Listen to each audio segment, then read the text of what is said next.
Hello and welcome back to episode 72 of Unknown to World Known. We're back with Roma. We didn't get the Bayern Munich job. We didn't even get an interview. So we're back for the new season. We're going to be playing against Atalanta today. And in terms of the league, we are predicted to finish 5th after a summer of signings, which we will get into in just a moment. None of them actually making it into the Dream 11. That is a lot of Juventus players. And then we've got a Inter Milan striker, Atalanta fullback, and a Bologna right winger.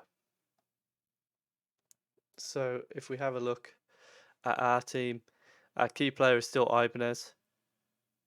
So that's interesting to see. And there is a couple of new players on that screen there. So what we'll do now is we'll get into the transfers out first. So we are only going to go on the ones that are going on actual transfers. I'm not going to go into all our loans. First one that we've got rid of is Jomar. We sold him for 18.25 million. It's a bit less than his value, but I don't think he had a place in the team. We've got Rodrigo from January coming in as the attacking midfielder. He's not good enough as a striker. He's got 8 finishing. Therefore, we just wanted to get rid of him, and Udinese was his destination. Hassani was the next player to leave. He's gone to Borussia Mönchengladbach for 4.7 million. He was.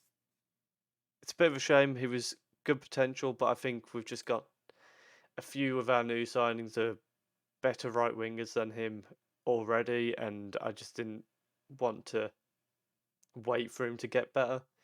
Might come to regret it, but we'll see. And the only other real outgoing we had money wise was Arsalam, who was in our youth team. He'd been on loan with Hellas Verona. 1.9 million. Not much potential there, so wasn't too bothered about seeing him leave. Let's get into the more interesting side, the signings. So the first signing we made over the summer was Arif Gensa, a striker and left winger, coming in on a free transfer from Gencler Beligi. Perfect pronunciation. He's coming off the back of a decent season with them, scoring 14 goals in all competitions. And hopefully he can come in and be a decent player. He's not going to be starting week in, week out, but with the potential he's got, he will be starting in the future. And hopefully 16 finishing, we'll be looking for him to come off the bench if we need a goal.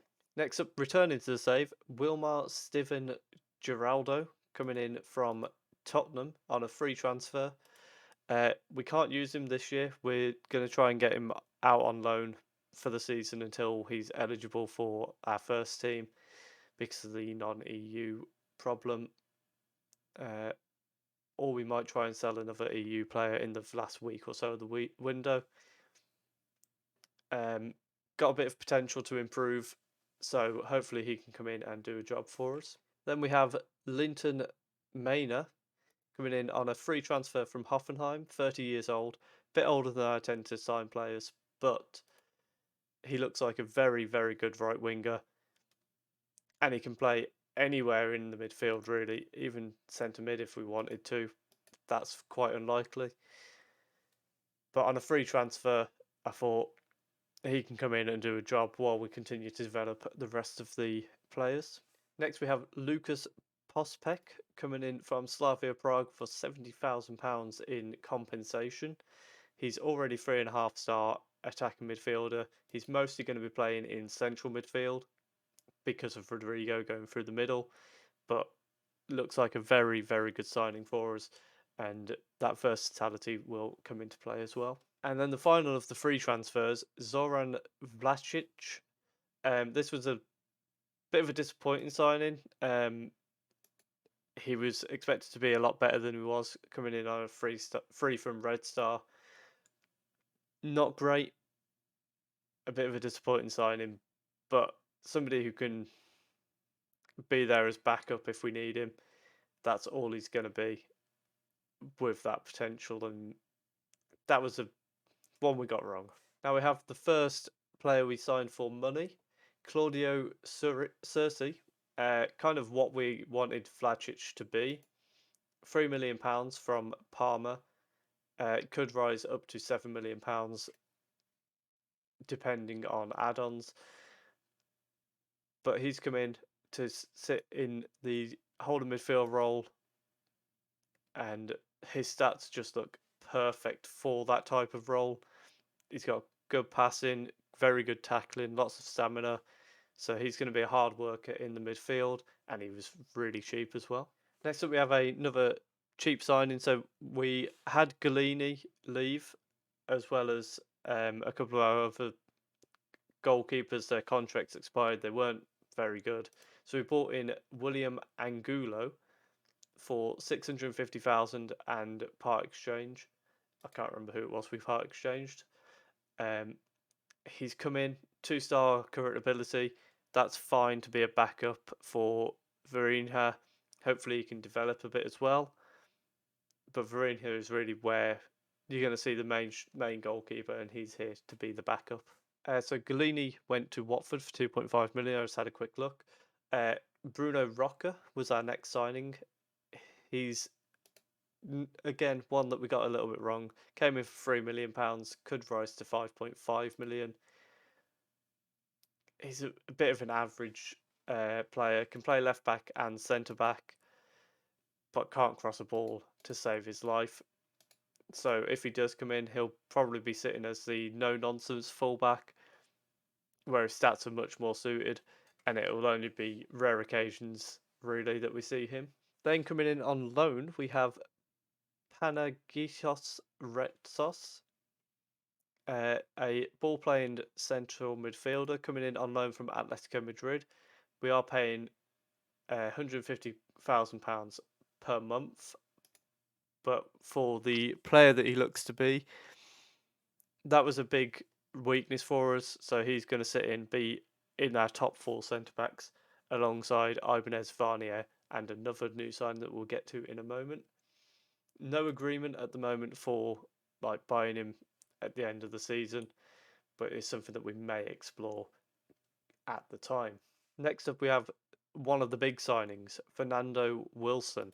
He's come in for £35 million, and he looks like he's got a lot of potential. He's coming in to play up front, 16 finishing, 17 dribbling. He looks a fantastic player to be an advanced forward. If we can work on that passing, which we're going to be trying to develop over the coming weeks and months, hopefully he can come in and be our goal scorer that we were so desperately after last season. And then the final signing we've made is actually a centre back named Fran. He's come in from Barcelona for £11 million, which looks to me like it is a bargain and a half. He's going to come in as a central midfielder. He can play anywhere up to midfield as well, which is great for that aspect of it. 6 foot, 20 years old, probably not going to grow anymore. But as a ball playing defender, positioning, decision making, tackling, it's all brilliant. So I've got high hopes that he can come in and be an absolutely phenomenal player for us.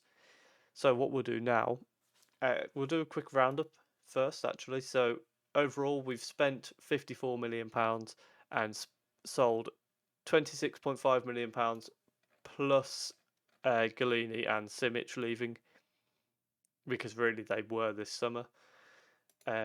So we've spent more than we've bought in, but it's probably about we've probably spent about 50% more, about 45% more than what we've sold. But hopefully this will be a year where we can really push on in the league now, and we'll get straight into this game against Atalanta.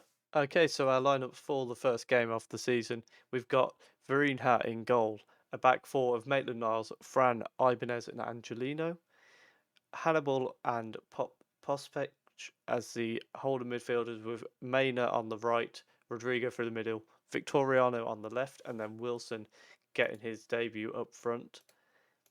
Rodrigo is going to be my player to watch in this game because he's been teasing being a key player for so long, um, and we've just not been able to use him because of the EU thing. So hopefully he can come into the first team this year and really make a statement.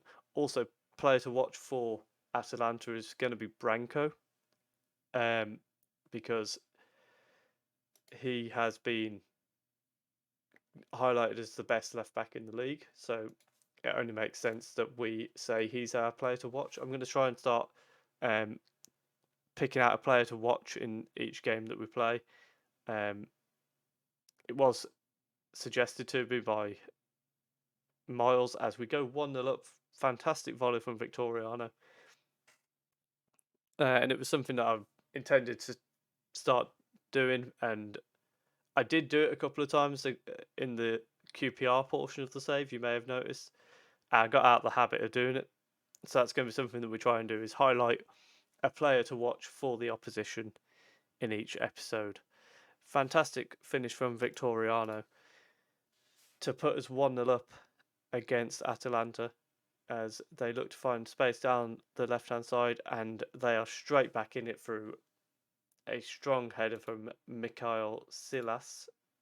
So we're going to demand more. That's a little bit poor from Maitland-Niles here. Caught out of position. Hannibal doesn't cover him. And Angelino is just beaten to the ball by their right winger. So a bit of a few parts of that were disappointing, but overall in this game so far, we look to be the team in control as we get to half time at 1-1. Hopefully, in the second half, we can get a winning goal. Or more than one would be even nicer. I'm looking at Rodrigo because he's got that knock. I'm half thinking, do we bring Rodrigo off and send Pospech on up front? Angelino crossing the ball in. Ibanez has hit the post, and Wilson's put it in the back of the net, but he's offside. That's a disappointing way to have your debut goal taken away. Let's have a look how offside he was. Because the ball in there, Ibanez heads it on. Yeah, he is offside, unfortunately. But we're now looking at Rodrigo. His injury is affecting him. I think what we do for now is we're going to send Pospech up into that attacking role, bring Cersei on to sit deep as a Carolero, and Hannibal can go into the Mazzala role. I'm also worried about Victoriano. He only really was able to play 45 minutes in this game, so we're going to bring him off now at the 70-minute mark. He's played more than he should have anyway. We'll send Gensa on the right hand side and see if he can start his career off well. Maitland-Niles finds it Cersei, and it's a poor pass that's given Atalanta numbers going forward. And we're very, very lucky that that's gone wide. Really poor from Cersei there. We're going to look to make our final change with 10 minutes to go.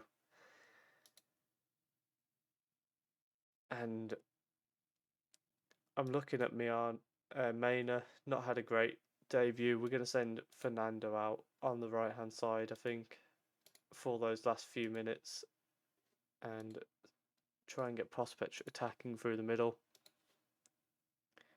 and see if we can get a goal late on. They've got a free kick, which I don't like. Magro stood over it and he's sent it wide, thankfully. We've now got the goal kick, which we can start from the back and build forward again. We have had the better chances in this game, and it looks like it's going to end 1-1. And it does. So a 1-1 draw to kick off the season. Not a great start, but I've just told them I'm very happy. I'm not. Not a great start to the new season. A 1-1 draw, but not a bad start either. Out of interest, we'll have a quick look at the past meetings against Atalanta. I don't know. I can't remember how we got on against them last season. I think we might have lost to them actually. No, it was 2-1-1 draws actually. So, no, a 4-0 loss and then a 1-1 draw. But I wasn't in charge for the. I just like drawing 1-1 against Atalanta. What we will do now is we're going to jump ahead to the Chievo and Napoli game. So I'm going to skip past the Lazio, Juventus, Milan, just because I want to get a bit deeper into the season. We're not going to show too much this season, I think, because we haven't got Europe, and the season's more about getting back into Europe. So we'll concentrate on that. We'll back for Chievo and Napoli, who are rivals. Chievo aren't, but Napoli are. And we'll see how we get on in those games. So we'll skip through September and come back in October. If you have enjoyed that, please do leave a like. Comment down below how you think the season is going to go. What do you think of my new signings? How many goals do you think the new strikers are going to get in Fernando, Wilson, and Arif? How do you think they're going to get on the season? And do subscribe if you are enjoying the series. Thank you very much for watching.